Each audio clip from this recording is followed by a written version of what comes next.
आपको हमारा जीवन, हमारा संघर्ष नहीं दिखाई देता क्या?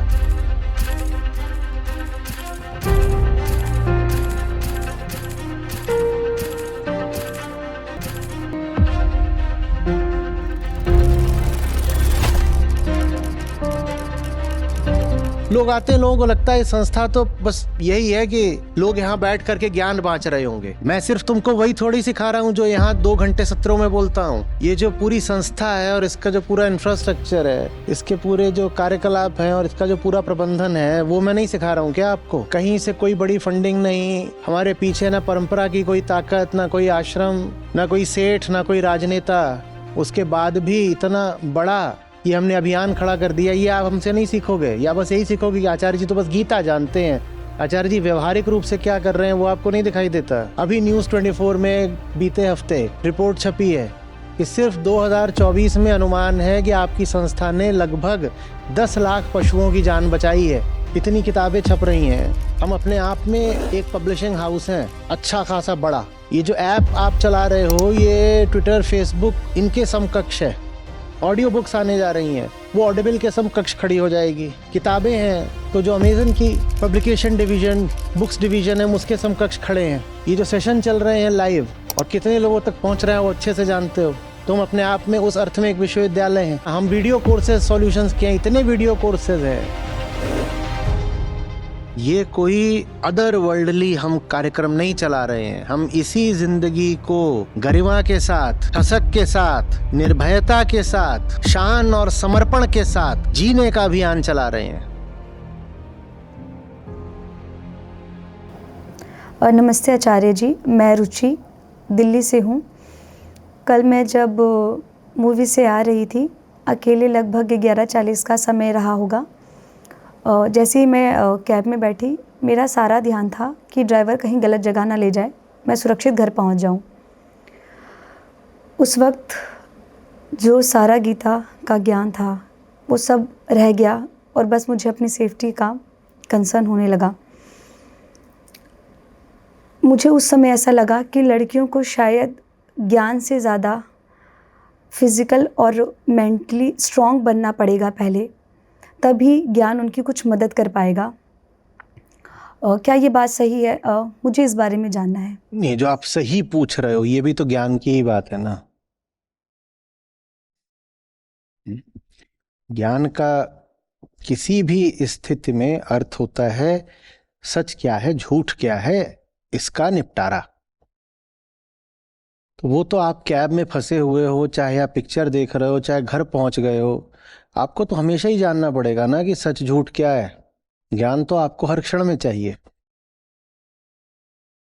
आप लड़की हो तो आपको कितना पैसा होना चाहिए, आपको कितने बजे फिल्म देखनी चाहिए, आपको किस तरह से कैब करनी चाहिए, आपके पास कोई हथियार होना चाहिए, आपके पास और क्या बंदोबस्त होने चाहिए, ये सब भी तो ज्ञान की ही बातें हैं ना।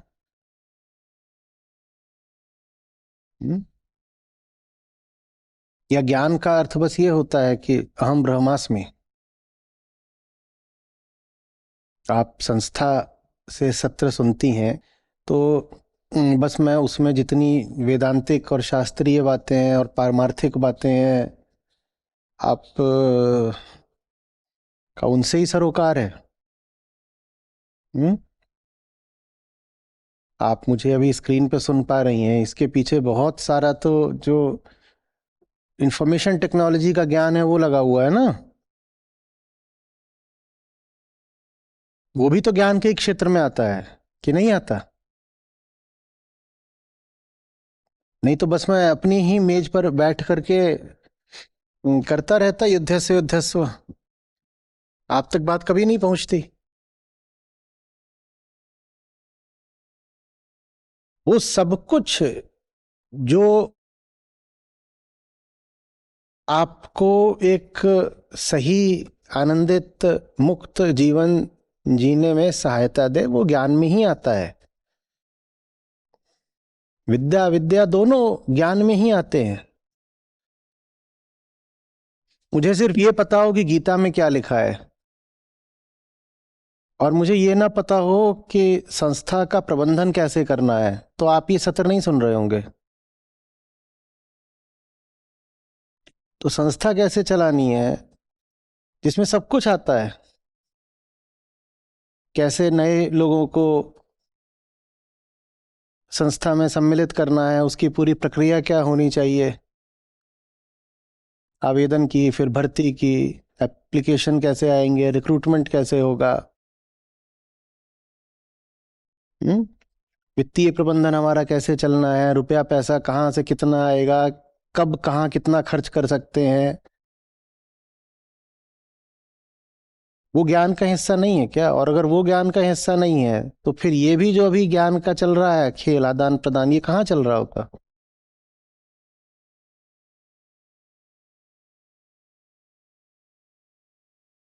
आप भी वही यूट्यूब पर कुछ विज्ञापन वगैरह देख करके आई होंगी शायद।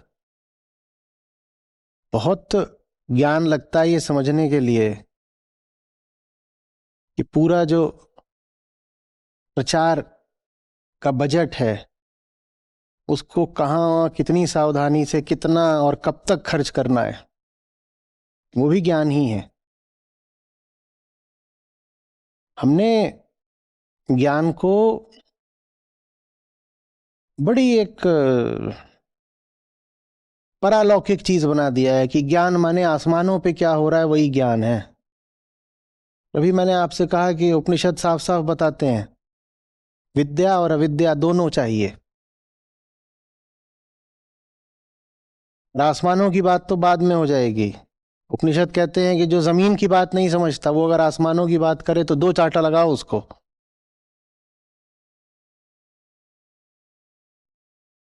पंडित जी थे एक बार, पंडित जी नदी पार कर रहे थे, वहां बैठा हुआ है मल्लाह। पंडित जी ने मल्लाह को कभी पढ़ने ही नहीं दिया था। पंडित जी के तरीके, बोले ज्ञान तो बस हमारे ही पास होना चाहिए, शास्त्रीय सारा। तो मल्लाह को काला अक्षर भैंस बराबर वो कुछ नहीं जानता, वो बस चप्पू चलाना जानता था। तो पंडित जी बैठे हैं, मल्लाह बैठा है, नाव पहुंच गई है आधी नदी। पंडित जी पूछ रहे मल्लाह से, भाई वेद कितने हैं?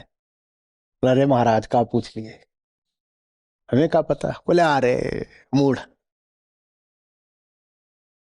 अरे चलो यही बता उपनिषद कितने हैं? बोले महाराज हम तो बोलो ना पाओ। क्या बोले ये? उपसी दन अज्ञानी, कुछ नहीं जानता तू।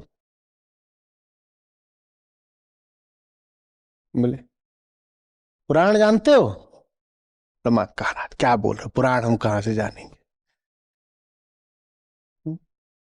बोले सांख्य योग जानते हो? बोला करेंगे महाराज कैसे, चप्पू चला रहे तो सांख्य योग। पंडित जी को मजे लेने हैं।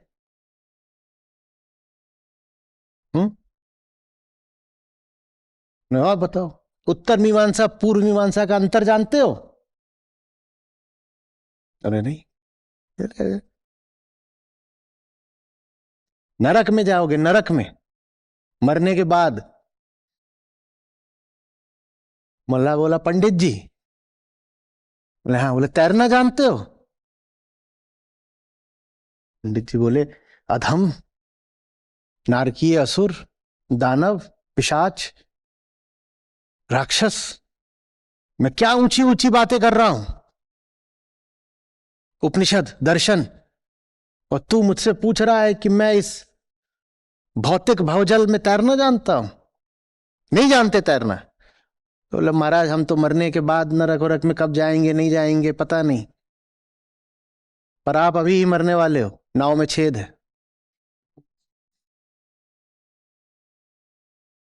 पंडित जी हक्के बक्के। नाव में बैठे हो बेटा तो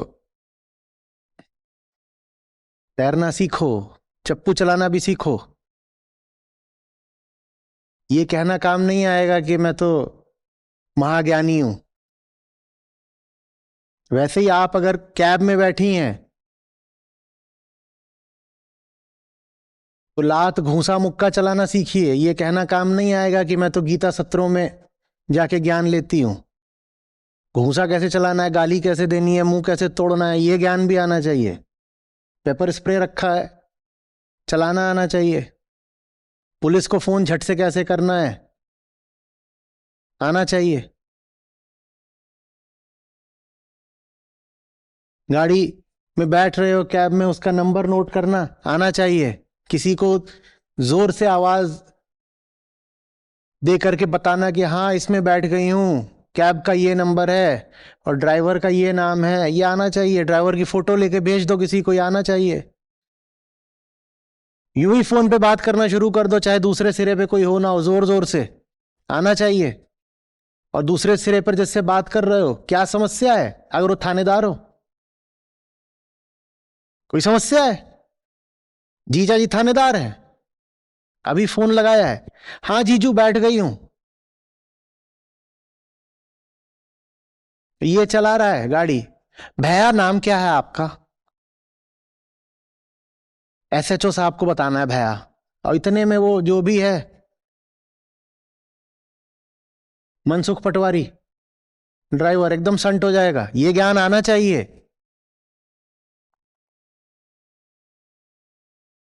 ये थोड़ी है कि वहां पीछे बैठ करके कर्मण्येवाधिकारस्ते मां फलेषु कदाचन, उसके बाद बोलो आचार्य जी ने सिखाया ही नहीं। मैं सिर्फ तुमको वही थोड़ी सिखा रहा हूं जो यहां 2 घंटे सत्रों में बोलता हूं। ये जो पूरी संस्था है और इसका जो पूरा इंफ्रास्ट्रक्चर है, इसके पूरे जो कार्यकलाप हैं और इसका जो पूरा प्रबंधन है, वो मैं नहीं सिखा रहा हूं क्या आपको? कहीं से कोई बड़ी फंडिंग नहीं, हमारे पीछे ना परंपरा की कोई ताकत, ना कोई आश्रम, ना कोई सेठ, ना कोई राजनेता। उसके बाद भी इतना बड़ा ये हमने अभियान खड़ा कर दिया। ये आप हमसे नहीं सीखोगे, या बस यही सीखोगे कि आचार्य जी तो बस गीता जानते हैं। आचार्य जी व्यवहारिक रूप से क्या कर रहे हैं वो आपको नहीं दिखाई देता। वो एक मैनेजमेंट मिरेकल है, वो नहीं सीखोगे। अभी किस अखबार में छपा था कि 1 मिलियन 10 लाख पशुओं को सिर्फ 2024 में, हाँ अभी न्यूज 24 में बीते हफ्ते रिपोर्ट छपी है कि सिर्फ 2024 में अनुमान है कि आपकी संस्था ने लगभग 10 लाख पशुओं की जान बचाई है। या मेरा काम बस आपको संस्कृत बांचना है? व्यवहारिक तल पर, पार्थिव तल पर, मटेरियल भौतिक तल पर जो हम कर रहे हैं वो भी तो हमसे सीखो ना।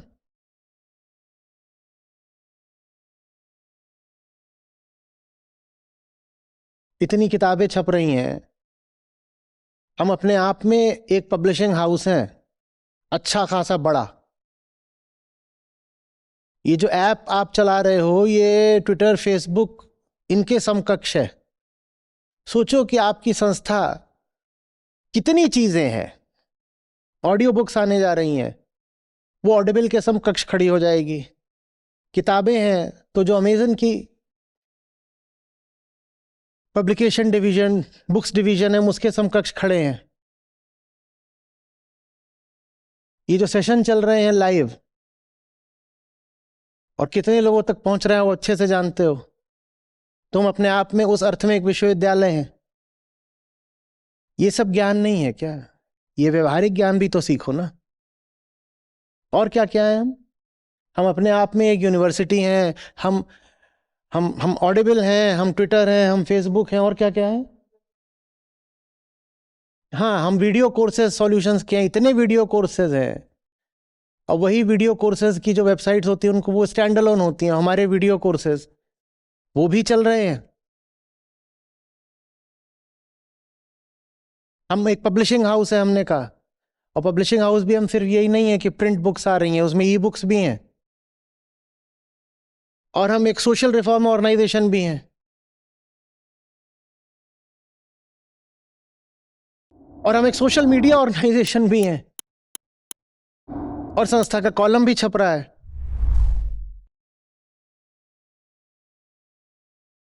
ये सब ज्ञान में नहीं आता क्या? ये आचार्य जी बस यही करते हैं कि 2 घंटे आपको ज्ञान दे देते हैं। देखिए कैसा प्रश्न पूछा आपने कि आचार्य जी ज्ञान कैसे काम आएगा? मैं कैब में बैठी हुई थी, कैब वाला अगर हिंसक हो जाता तो अरे तो सीखो ना निपटना, वो भी तो सिखा रहे हैं ना। आप इतनी आफतें हमको देते हैं, हम उन आफतों से नहीं निपटते हैं क्या?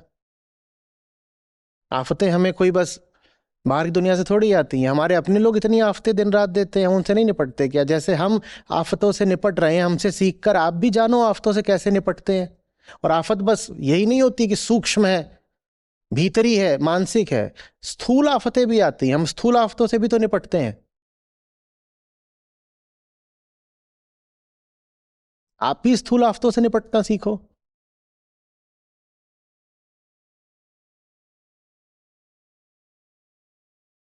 लोग आते हैं, लोगों को लगता है संस्था तो बस यही है कि लोग यहां बैठ करके ज्ञान बांट रहे होंगे। हमारे संदेश जाते हैं, कॉल जाती हैं कि भाई साहब इतना समय हो गया, क्या कर रहे हो आप? पहले तो इतनी कम आपकी कुल सहयोग राशि है, इतनी कम। इतने में आप जा करके पिक्चर देखाते हो, पॉपकॉर्न खाते हो, उससे भी कम। और उसके बाद भी आपको 100 संदेश भेजने पड़ते हैं और 100 बार कॉल करनी पड़ती है। तो लोग जवाब देते हैं, अरे पैसों की किल्लत है, संस्था समझती क्यों नहीं? नहीं, हम तो जानते ही नहीं पैसों की किल्लत का मतलब। हमें तो अमेरिका से 100 करोड़ की फंडिंग मिली है, हमें तो पता ही नहीं पैसों की किल्लत क्या होती है। आपको ही पता है बस। हम तो बस ये जानते हैं कि संस्कृत बांचनी है। ये जो पूरी संस्था है, जो 250 लोग हैं संस्था में, ये सब लोग बैठ करके सुबह से शाम तक श्लोक ही तो बांचते हैं। हम व्यवहारिक तल पर थोड़ी कुछ जानते हैं। व्यवहारिक तल पर तो आप जानते हो, तो आप बताते हो, अरे संस्था वालों को क्या पता हमें पैसे की किल्लत है।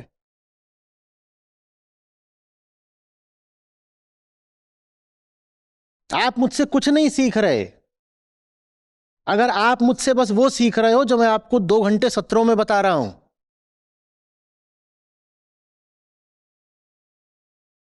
आपको हमारा जीवन, हमारा संघर्ष नहीं दिखाई देता क्या? हम कोई आसमानी लड़ाई भर नहीं लड़ रहे हैं, हम जमीन के योद्धा हैं। हम व्यवहारिक तल पर संघर्ष कर रहे हैं।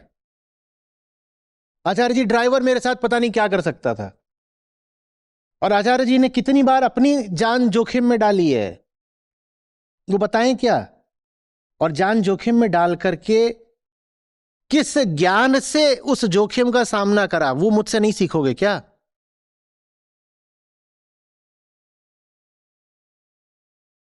आपके पास जो व्यवहारिक समस्याएं आती हैं ना, बहुत आपसे मैं विनम्रता के साथ कह रहा हूं, उससे कई कई कई गुना बड़ी व्यवहारिक समस्याएं हमारे सामने भी आती हैं। तो एक ज्ञान वो भी है जिससे हम उन समस्याओं का सामना करते हैं, हमसे वो ज्ञान भी सीखो। नहीं तो यही सोचते रहे हो कि आचार्य जी और करते क्या है, आकर के 2 घंटे ऐसे ही बोल जाते हो, तो कोई भी बोल सकता है, नत्थु हलवाई बोल देगा। हमारे फूफा जी भी अपने आप को संस्कृत का प्रकांड शास्त्री बोलते हैं, वो भी आके बोल जाएंगे। लोगों के घरों पर भी उनको ये ताने पड़ते हैं कि अरे नौकरी कैसे पानी है, ये तुमको गीता बताएगी क्या, या वो आचार्य बताएगा? हां मैं बताऊंगा, और सिर्फ नौकरी कैसे पानी है ये नहीं बताऊंगा, दूसरों के लिए भी नौकरियां कैसे तैयार करनी है वो भी बताऊंगा, और बता रहा हूं, सीखने वाले सीख भी रहे हैं।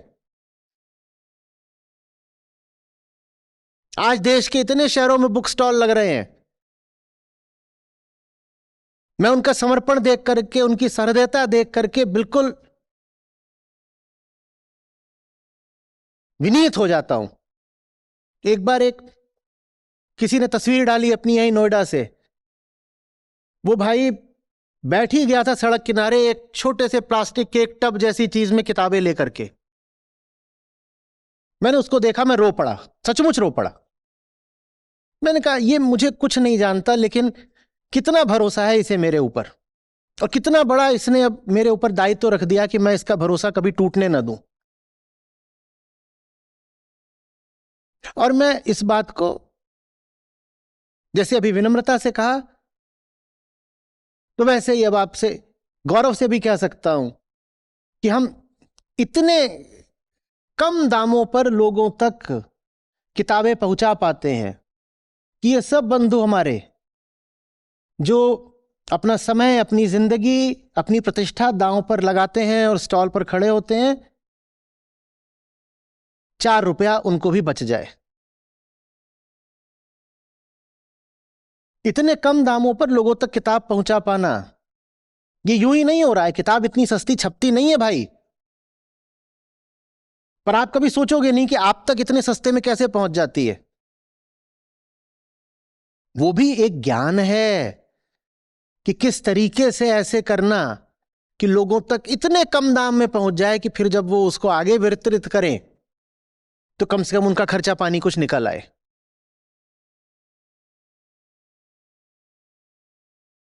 तो अब जब ताऊ जी ताना मारे ना कि ये नौकरी आचार्य देगा क्या, तो कहो 250 को तो दे रखी है, और अगर संयोग भांजी ना मार दे तो हजारों तक भी जाएगी संख्या।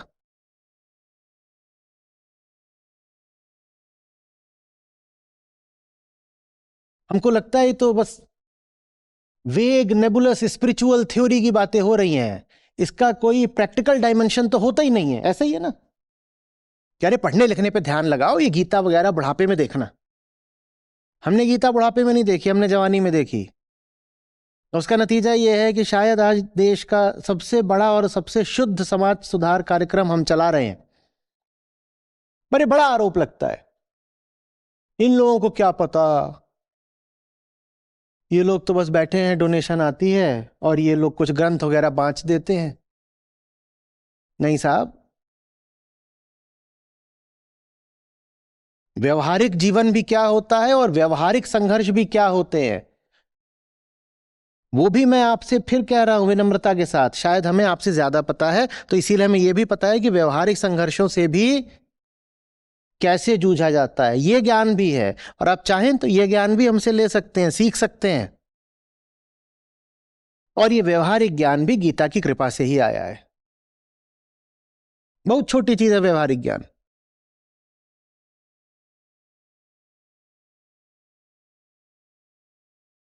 कृष्ण अर्जुन को उच्चतम ज्ञान बता रहे हैं, आत्मज्ञान। उसके बाद व्यवहार की चीजें बहुत सरल हो जाती हैं। जो आखिरी बात जान गया ना, उसको बाकी बातें समझाना बहुत आसान हो जाता है। जो ब्रह्मविद होता है उसके बारे में कहते हैं कि अब दुनिया की कोई भी और विद्या उसके लिए बहुत आसान हो गई, क्योंकि कठिनतम विद्या ब्रह्म विद्या होती है। और जिसने ब्रह्म विद्या साध ली उसको अब और कुछ भी साधना मुश्किल नहीं पड़ेगा। तो अब दुनिया में अगर निकलेगा तो बिल्कुल छत्रपति हो जाएगा, उसको हराना असंभव हो जाएगा, क्योंकि उसने अब स्वयं को हरा लिया ना। ब्रह्म विद्या माने स्वयं को हरा देना। जिसने स्वयं को हरा लिया उसको हराना फिर बहुत मुश्किल हो जाता है। तो मार वार दो तो ही ठीक है, हरा नहीं पाओगे उसको। बिल्कुल भी अपने मन में ये बात मत लाइएगा। कईयों का आता है, वो अभी हम 1 महीने 2 महीने परीक्षा आ रही है तो 2 महीने की हम परीक्षा दे लें, उसके बाद हम फिर गीता सत्रों में दोबारा जुड़ेंगे। भाव उनका बिल्कुल वही है जो आज के प्रश्नकर्ता का है, कि गीता अलग बात है और ये जो संसारी संघर्ष होते हैं और संसारी परीक्षाएं होती है अलग बात है। अलग बात नहीं है। जो गीता का हो गया ना, वो जान जाता है भली भांति कि सांसारिक परीक्षाएं भी कैसे पार करनी है। और वो कोई मूर्ख ही होता है जो कहता है कि अभी मुझे जरा संसार की कुछ समस्याओं से जूझना है, इसलिए अभी गीता को मैं 4 महीने के लिए छोड़ रहा हूं। इससे मूर्खता का वचन नहीं हो सकता। आचार्य जी रात में अकेली थी तो एक अनजाने पुरुष को देखा, तो मेरे मन में यह भाव आया कि गीता वगैरह का ज्ञान तो सब व्यर्थ है।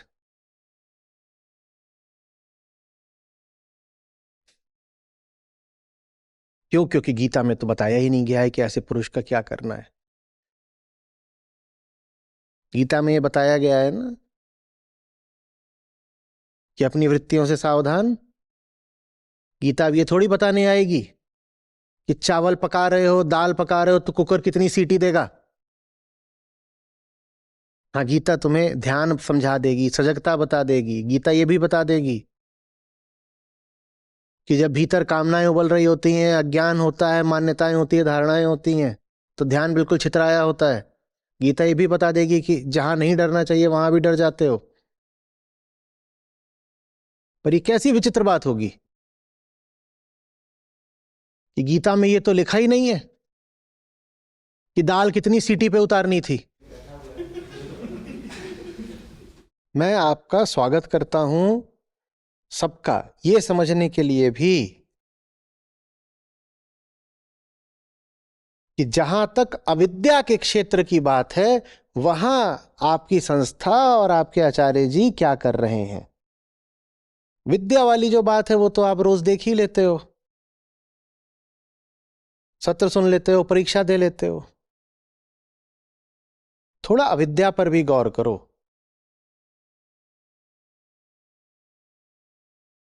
हम पक्के वेदांती हैं, हम विद्या विद्या को साथ लेकर चल रहे हैं।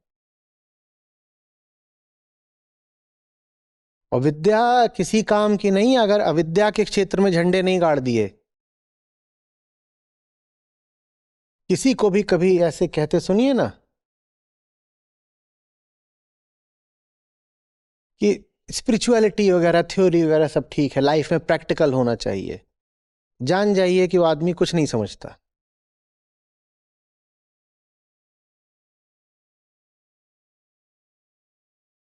कोई आदमी अगर सच्चे अर्थों में व्यवहारिक है, आध्यात्मिक है, व्यवहार क्या है, प्रैक्टिकलिटी क्या है, ये आप जाकर उससे सीख सकते हैं।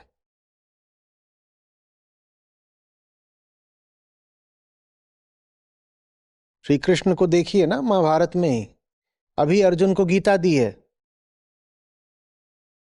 हम्म। श्री कृष्ण द टीचर,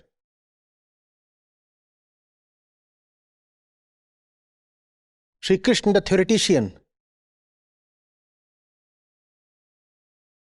और अगले ही पल वो हो जाते हैं Shri Krishna the tactician, the strategist. कैसे हो जाते हैं, कैसे हो जाते हैं, बोलिए ना। जिसको गीता आती है ना वो सब जानेगा कि जीवन के सारे युद्ध कैसे जीतने हैं। वो ये नहीं होगा कि हमें तो गीता पता है पर उधर कर्ण खड़ा हो गया है,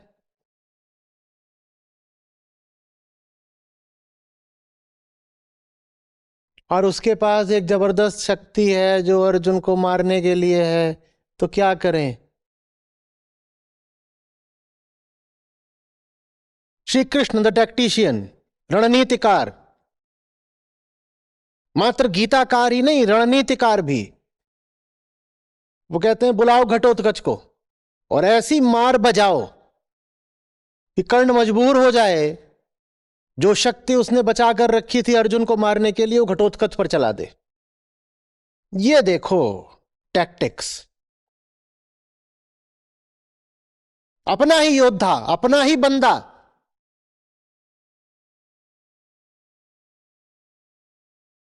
अर्जुन का ही भतीजा लगा वो घटोत्कच, भीम का बेटा था, उसको मरवा दिया। और कोई छल करके नहीं, कोई षड्यंत्र करके नहीं, उसको बुला करके उसको कहा तू लड़, तू लड़, तू इतना मार दुर्योधन वगैरह को, इतना मार कि कर्ण मजबूर हो जाए। और जिस क्षण शक्ति लगती है घटोत्कच को, कृष्ण मुस्कुराते हैं। कृष्ण कहते हैं ये अर्जुन को अब अभय दान मिल गया, अब अर्जुन जिएगा, नहीं तो कर्ण जान ले लेता अर्जुन की।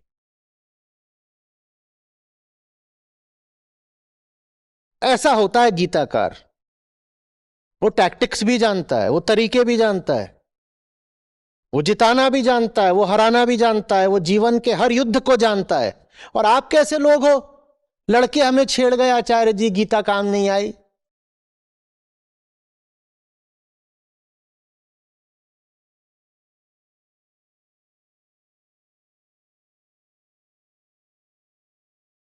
नहीं मान रहे द्रोण, तो धर्मराज को जाकर के कृष्ण ने कहा तुम्हें बोलना पड़ेगा, नरो वा कुंजरो वा अश्वत्थामा हतो।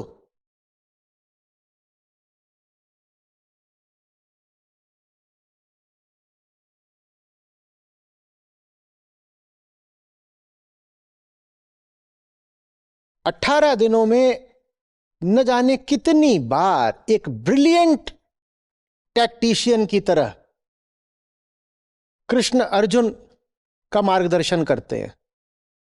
अविद्या, मैनेजमेंट, स्ट्रैटेजी। ये थोड़ी फिर कहते हैं कि अर्जुन अभी जो तुमको मैंने बताया था 5वें अध्याय के 13वें श्लोक में उसके अनुसार काम करो। ये सब कुछ नहीं है। और अभिनय करना भी खूब जानते हैं, सारी कलाओं में पारंगत है। देख रहे हैं कि गीता ज्ञान के बावजूद अर्जुन की भावना और आसक्ति नहीं जा रही है और नहीं वो भीष्म से लड़ेंगे, तो कहते हैं कुछ करना पड़ेगा। ये भी सब आर्ट ऑफ वॉर का हिस्सा होता है, फेकिंग। रथ का पहिया उठा के दौड़ पड़ते हैं भीष्म की ओर कि पितामह हमारे यहां तो होगा आपका। तो अर्जुन कहते हैं नहीं नहीं, मैं वापस आ जाइए, मैं लड़ूंगा। कृष्ण से गीता ही भर सीख रहे हो क्या?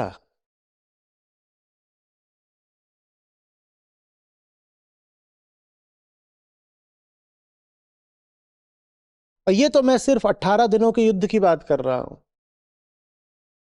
पांडव युद्ध तक पहुंचने के लिए बचे ही नहीं होते अगर कृष्ण ने पल पल उनका टैक्टिकल मार्गदर्शन नहीं किया होता।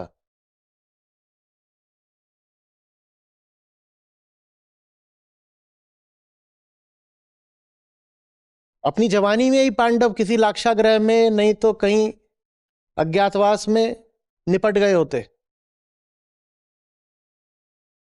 कथा तो ये कहती है कि चीरहरण होना था द्रौपदी का, तो वो आ गए और उन्होंने द्रौपदी की साड़ी बिल्कुल अनंत लंबी कर दी, तो दुशासन परेशान हो गया, साड़ी उतरी ही नहीं पूरी। पर धरातल पर तथ्य में ऐसा तो नहीं हुआ होगा। ये तो बताने का एक तरीका है, तो काव्यात्मक तरीका है बताने का कि आसमान से साड़ी उतरती आ रही है और द्रौपदी को निर्वस्त्र नहीं होने दे रही है। वास्तव में क्या हुआ होगा? कुछ तो हुआ होगा, कृष्ण ने कुछ तो करा होगा। तो ये भी करना जानते हैं। उस वक्त उन्होंने ये नहीं करा कि दुशासन आ तुझे गीता सुनाता हूं। जमीन पर, सड़क पर, सभा में किसी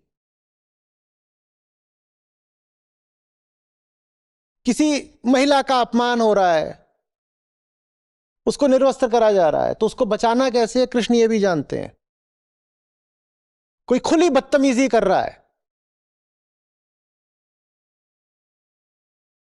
शिशुपाल जैसा गालियां ही दिए जा रहा है, गालियां ही दिए जा रहा है, तो कृष्ण ये भी जानते हैं कि कब तक उसकी उपेक्षा करनी है और फिर कब पकड़ करके उसको तोड़ देना है।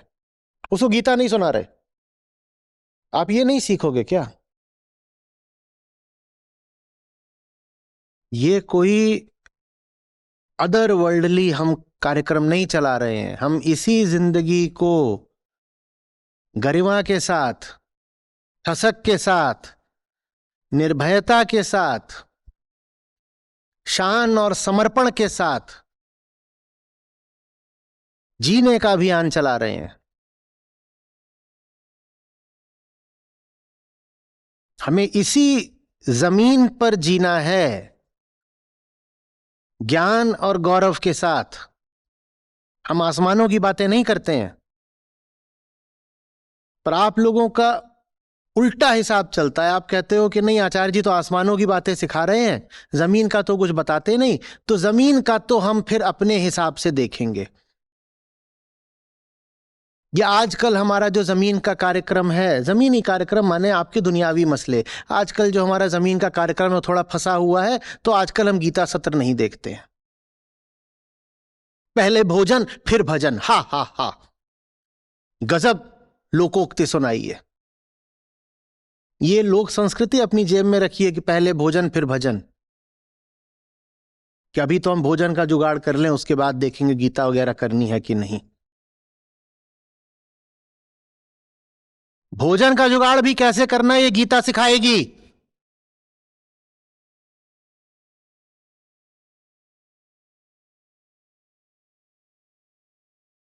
है ऐसा है गीता में? बताइए कौन अध्याय कौन श्लोक में है। तुम्हें कुछ नहीं मिलेगा। तुम कह रहे हो बाकी गीता से कोई मतलब नहीं, जरा बता देना गीता के कौन से श्लोक में एम्प्लॉयमेंट स्कीम है। हर श्लोक में। धन्यवाद आचार्य जी। नमस्कार, मेरा नाम मधुरेंद्र है और मैं आचार्य जी से 2 वर्षों से जुड़ा हूँ। बिहार के एक अति ग्रामीण क्षेत्र से हूँ जहाँ पढ़ाई का कोई माहौल नहीं है और ना ही मुझे पढ़ाई का साधन उपलब्ध था और ना ही मुझे पढ़ने में मन लगता था। लेकिन आचार्य जी से जुड़ने के बाद मेरे पढ़ाई में काफ़ी स्पष्टता आई है और मैं एक ग्रामीण क्षेत्र से दिल्ली विश्वविद्यालय तक आया हूँ। और पहले मुझे बोलने में काफ़ी हिचक होती थी, डर लगता था, लेकिन अब मैं एक नेशनल लेवल डिबेटर हूँ और कई सारी राष्ट्रीय भाषण प्रतियोगिताओं में प्रतिभाग किया हूँ। और दूसरी आंतरिक जीवन में बदलाव यह आया है कि आचार्य से जुड़ने के बाद आज जितने व्यर्थ के मान्यताओं, धारणाओं, संस्कारों से आज़ाद हो गया हूँ और मेरे जीवन से डर समाप्त हुआ है और निडरता आया है और मेरे जीवन प्रेमपूर्ण हुआ है। और तीसरी चीज़ यह है कि मुझे असत्य के खिलाफ बोलने के लिए एक आंतरिक बल मिला है। धन्यवाद।